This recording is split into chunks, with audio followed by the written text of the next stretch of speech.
اور لازم ہے مرد پہ.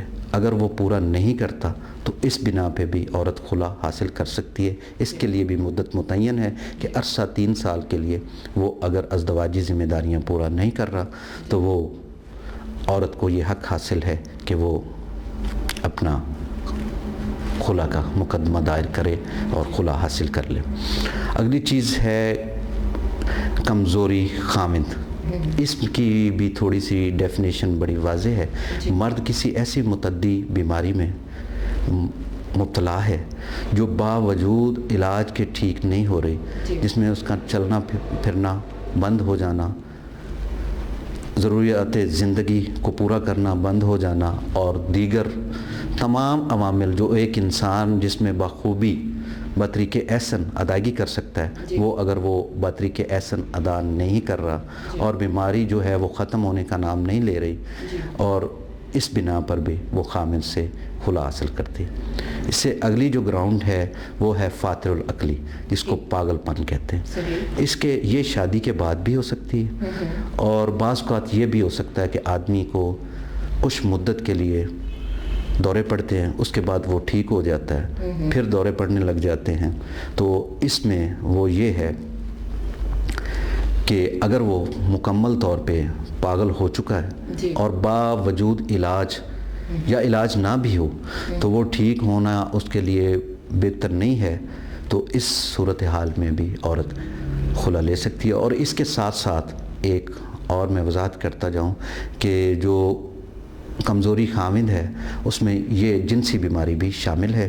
اگر مرد حقوق زوجیت ادا کرنے کے قابل نہیں رہا اور وہ حقوق زوجیت ادا نہیں کر رہا اور اس کو عرصہ 3 سال گزر چکے ہیں تو پھر بھی عورت کو یہ حق حاصل ہے کہ وہ خلا لے سکتی ہے. آگے ایک بڑا اہم مسئلہ ہے جس کو لعان کہتے ہیں. 2 طرح کے نکاح ہوتے ہیں. ایک ایسا نکاح جب عورت خود مختار ہو تو وہ اپنی آزاد مرضی سے نکاح کر سکتی ہے. دوسرا ایک یہ ہوتا ہے کہ کم عمری میں جو ملکی قوانین ہے اس میں تو کم عمری کی جو شادی ہے وہ ممانعت ہے، لیکن شرعاً جو ہے وہ ولی کو یہ حق حاصل ہے کہ 2 عورتوں کا وہ نکاح کر سکتا ہے. ایک فاتر العقل کے لیے ضروری ہے کہ وہ بچے پیدا کرنے کے قابل ہو، اور دوسری وہ عورت جو ابھی چھوٹی ہو، سن بلوغت کو نہ پہنچی ہو، تو اس کا ولی جو ہے اس کا نکاح کر سکتا ہے. اب عورت جوان ہو گئی، اپنے عقل فہم اور شعور کے مطابق یا ملکی قانون کے مطابق اس کی جو ہے بلوغت کی عمر 16 سال ہے. جب 16 سال کو وہ پہنچ جاتی ہے تو وہ اب ملکی قوانین کے مطابق بالغ تصور ہوتی ہے. اس سن جب وہ بالغ ہو جاتی ہے تو اس کو یہ حق حاصل ہے کہ وہ اگر تو وہ اس کے ساتھ نباہ کر سکتی ہے تو ٹھیک ہے، اگر نباہ نہیں ہو سکتا، اس کو پسند نہیں ہے، یا مطلب جو آدمی ہے اس کے کردار کے بارے میں اس کو پتہ چل جاتا ہے کہ میرا اس کے ساتھ گزارا ہونا ممکن اور مشکل ہے، تو اس کو یہ حق حاصل ہے کہ وہ حق خیار البلوغ کے تحت وہ ان سے خلا لے سکتی ہے. آخری گراؤنڈ جو آج کل بڑی عام ہے جس کے تحت ہم عدالتوں میں دعویٰ جات کرتے ہیں وہ ظالمانہ سلوک ہے، جس میں ظلم و ستم ہے. مرد شراب نوشی اور جوئے کا عادی ہوتا ہے، دوسری غیر عورتوں سے اس کے تعلقات ہوتے ہیں، اور اس طرح وہ اپنی عورت میں جو ہے دلچسپی نہیں لیتا، تو ایسی حالات میں بھی عورت کو یہ حق حاصل ہے کہ وہ خلا لے سکتی ہے. یہ 8 گراؤنڈ شریعت اور قانون نے وضع کی ہے جن کے تحت عورت کو یہ حق حاصل ہے کہ وہ خلا لے سکتی ہے. صحیح. اچھا یہ بھی کہیے گا کیا خلا کینسل ہو سکتی ہے؟ جی بالکل، خلا کینسل ہو سکتی ہے. خلا جو ہے وہ چونکہ پاکستان کے اندر وہ قاضی والا سسٹم ابھی تک ترویج نہیں ہوا اور نہ ہی بنا ہے، تو عدالتوں کے ذریعے ہی خلا دی جاتی ہے، جس کے بارے میں واضح طور پہ قانون میں ججمنٹس بھی موجود ہیں کہ خلا کے ذریعے طلاق حاصل کی گئی طلاق صرف 1 طلاق کنسیڈر ہوگی، باقی 2 طلاق جو ہے وہ جا کے آپ کو یونین کونسل سے لینی پڑیں گی اور وہاں پہ مؤثر سرٹیفکیٹ حاصل کرنا پڑے گا. اور اس قانون جو یہ وضع ہے اس کے مطابق جو ہے وہ پہلی طلاق جو ہے وہ ایک ہی رہے گی جب تک وہ مؤثر نہیں ہو جاتی. اس کے مطابق یہ ہے کہ خلا کی آپ اگر عدالت سے ڈگری جاری ہوتی ہے تو عدالت میں دونوں فریقین حاضر ہو کے اس خلا کو کینسل کروا کے تو اپنی از سر نو ازدواجی زندگی دوبارہ شروع کر سکتے ہیں. صحیح. اچھا یوسف چشتی صاحب یہ بھی بتائیے گا کہ اگر عورت خلا لیتی ہے جی تو اس کو حق مہر اور جو دیگر تحائف جائیداد وغیرہ اس کے ہوتے ہیں وہ بھی واپس کرنا پڑتے ہیں؟ حق مہر دو قسم کا ہوتا ہے, ایک معجل اور ایک غیر معجل. جو معجل حق مہر ہوتا ہے وہ اسی وقت جب نکاح ہوتا ہے اسی وقت واجب ادا کر دیا جاتا ہے. دوسرا جو غیر معجل ہوتا ہے وہ واجب الادا ہوتا ہے. غیر معجل کے بارے میں یہ ہے چونکہ وہ ادا نہیں ہوا تو وہ برموقع اس کو معاف کرنا پڑتا ہے وہاں پہ. جو دوسرا ہے وہ بمطابق شریعت جو معجل ہے وہ اس کو واپس کرنا پڑتا ہے. لیکن ملکی قانون جو ہمارا ہے مسلم فیملی لا ایکٹ 1964 اس میں جو پنجاب امینڈمنٹ ہیں سیکشن 10 میں اس کے مطابق یہ ہے کہ 25% جو ہے اگر عورت کی رخصتی ہو گئی ہے تو وہ 25% جو ہے وہ معاف کر دیا جائے گا عورت کو اور بقیہ عورت اپنا واپس کرے گی اس کو. یہ اس میں ہے حق مہر. جہاں تک دیگر تحفہ تحائف کا تعلق ہے تو اس میں قانون کی بھی مختلف آراء ہیں اور ہمارے عمائدین جو علماء اکرام ہیں ان کی بھی مختلف آراء ہے, لیکن یہ بات کنفرم ہے کہ جو حق مہر ہے وہ آپ کو واپس کرنا پڑے گا. صحیح. اچھا یہ بھی بتائیے گا کہ خلا کا جو معاملہ ہے خلا کے بعد صلح ہو سکتی ہے اور اس میں کوئی لمٹ وغیرہ بھی؟ اس میں کوئی لمٹ نہیں ہے کیونکہ طلاق جو ہے وہ مرد نہیں دے رہا, عورت دے رہی ہے, عورت خود لے رہی ہے. تو اس کے مطابق یہ ہے کہ اس میں کسی لمٹ کا تعین نہیں ہے خلا میں, اور اس میں یہ ہے کہ جب وہ ان کے درمیان کمپرومائز ہو جاتا ہے تو وہ جا کے اپنی ڈگری کینسل کروا کے از سر نو وہ آباد ہو جائے, بشرطے کہ ملکی قانون کے مطابق اگر سرٹیفکیٹ وغیرہ جاری نہ ہو سکا. صحیح. اور اگر سرٹیفکیٹ جاری ہو چکا ہے تو وہ بھی ان کو منسوخ کروانا پڑے گا وہاں پر. ٹھیک ہو گیا. اچھا مجھے مینٹیننس کے بارے میں تھوڑا ہم بات کر رہے ہیں وہ بھی بتائیے گا کہ مینٹیننس کیا ہے اور اس میں کیا کیا چیزیں آتی ہیں؟ اس میں اس کو مینٹیننس کو جو ہے وہ اردو میں یا اردو کی قانونی زبان میں خرچہ نان و نفقہ کہتے ہیں. جی. سب سے پہلے ان کا ذکر 2 سورہ ہیں جناب قرآن پاک کی, سورہ بقرہ اور سورہ طلاق میں ملتی ہیں. مینٹیننس کی کل 3 اقسام ہیں. ٹھیک ہے. ایک مینٹیننس وہ ہے جو مرد عورت کو دیتا ہے. دوسری مینٹیننس کی قسم جو ہے وہ یہ ہے کہ بچوں کا خرچہ نان و نفقہ ہوتا ہے. تیسری قسم یہ ہے کہ جب کوئی عورت کسی بچے کو اپنا وہ شیرخوار ہے اس کو دودھ پلا رہی ہے تو وہ اس کی صورتحال میں مینٹیننس ہوتا ہے. جو پہلا مینٹیننس ہے اس کی جو ڈیفینیشن ہے وہ محمدن لا میں دی گئی ہے جس کی دفعہ 369 ہے, جس میں صرف 3 چیزیں بیان کی گئی ہیں, خوراک, لباس اور گھر.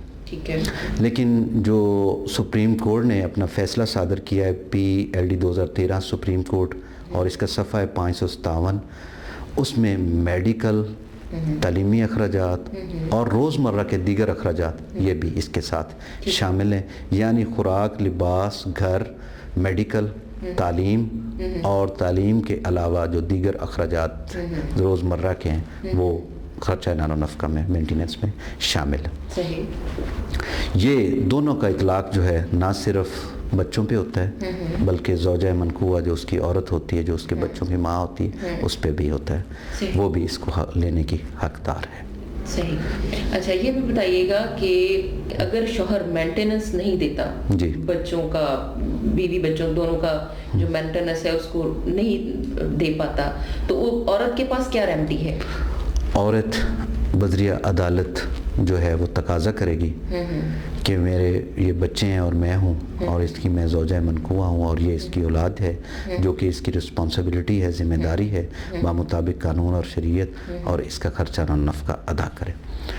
اب عدالت جو ہے دونوں کے جو قانون کے مطابق ان کی سماعت کرنے کے بعد فیصلہ کرے گی کہ فی بچہ کتنے یا عورت کے حساب سے کہ ان کو کتنا مینٹیننس دیا جانا چاہیے، یہ دونوں کی اوقات اور بساط کے مطابق ہوتا ہے۔ اس کے بعد اب آ جاتا ہے کہ وہ خرچہ خامد نے ادا کرنا ہوتا ہے۔ اب خامد اگر خرچہ نان و نفقہ ادا نہیں کرتا تو اس کی سب سے پہلی صورت جو ہے وہ یہ ہے کہ اس کی جو جائیداد ہے وہ کرکی کی جائے گی۔ کرکی کرنے کے بعد اگر وہ آمدن دے رہی ہے تو اس کی آمدن سے بچوں کو اور اس کی زوجہ کو خرچہ دیا جائے گا۔ اگر وہ آمدن والی نہیں ہے لیکن بچے جو ہے اپ برنگنگ ہے اور بڑے ہو رہے ہیں اور ان کی ضروریات ہیں، دیگر اخراجات ہیں، تو وہ اس کو نیلام وغیرہ کر کے تو اس سے خرچہ نفقہ حاصل کر لیا جائے گا۔ تیسری جو چیز ہے اس میں یہ ہے کہ اگر یہ سارے لوازمات پورے نہیں کرتا تو پھر اس کے لیے یہ ہے کہ وہ خرچہ نان و نفقہ جو ہے اس کی بابت اس کو 1 سال سول امپریزنمنٹ ہوگی، قید ہو جائے گی۔ لیکن یہاں پہ ایک میں اور بات کلیئر کرتا چلوں کہ لوگ یہ کہتے ہیں کہ 1 سال قید بھگت لی، اس کے بعد یہ خرچہ ختم ہو گیا۔ یہ خرچہ ختم نہیں ہوتا۔ اگر پھر وہ زندگی میں کہیں اس قابل ہو جاتا ہے کہ اس کے ذرائع آمدن اور دیگر لوازمات اس کے اس قابل ہو جائیں کہ وہ خرچہ نان و نفقہ ادا کر سکے تو وہ اس کے ذمہ واجب الادا ہوتا ہے اور اس سے وصول کیا جاتا ہے۔ صحیح۔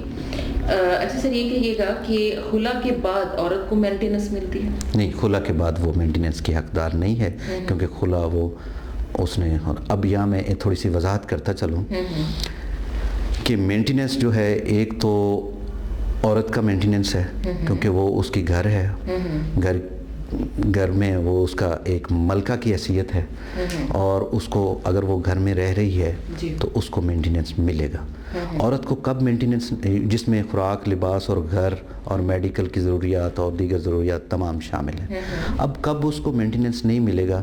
جب وہ نافرمان ہوگی، جان بوجھ کے اب گھر چھوڑ کے چلی جائے گی تو وہ مینٹیننس کی حقدار نہیں ہوگی۔ تیسری چیز میں اس میں یہ ہے کہ جب آپ کا suit for restitution of conjugal rights, جسے آپ دعویٰ اعادہ حقوق زن نشوئی کہتے ہیں، وہ اگر آپ کا ڈگری ہو چکا ہے تو اس بنا پہ بھی عورت خرچے کی حقدار نہیں ہوتی۔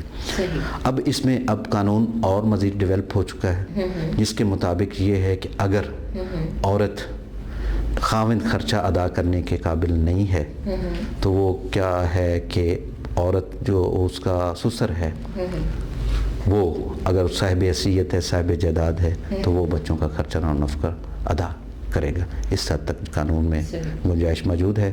دوسری بات یہ ہے کہ اب ماں باپ کے لیے بھی ایک چیز رکھی گئی ہے قانون کے اندر جو کہ دفعہ 371 ہے۔ اس میں واضح ممنون لا کا اس میں واضح طور پہ بتایا گیا ہے کہ خرچہ نان و نفقہ جو ہے کون اور کب کب ادا کرنے کا حقدار ہے۔ یہ اگر باپ بیمار ہے، مطابق شریعت اگر باپ بیمار ہے اور وہ خرچہ ادا کرنے کے قابل نہیں ہے تو اس کی جو زوجہ منقوہ ہے، جو اس کی بیوی ہے، اگر وہ صاحب حیثیت ہے، صاحب جائیداد ہے تو وہ خرچہ ادا کرے گی۔ اگر دونوں نااہل ہیں، ماں اور باپ دونوں ادا نہیں کرتے ہیں تو بچوں کا جو دادا ہے وہ خرچہ ادا کرے گا۔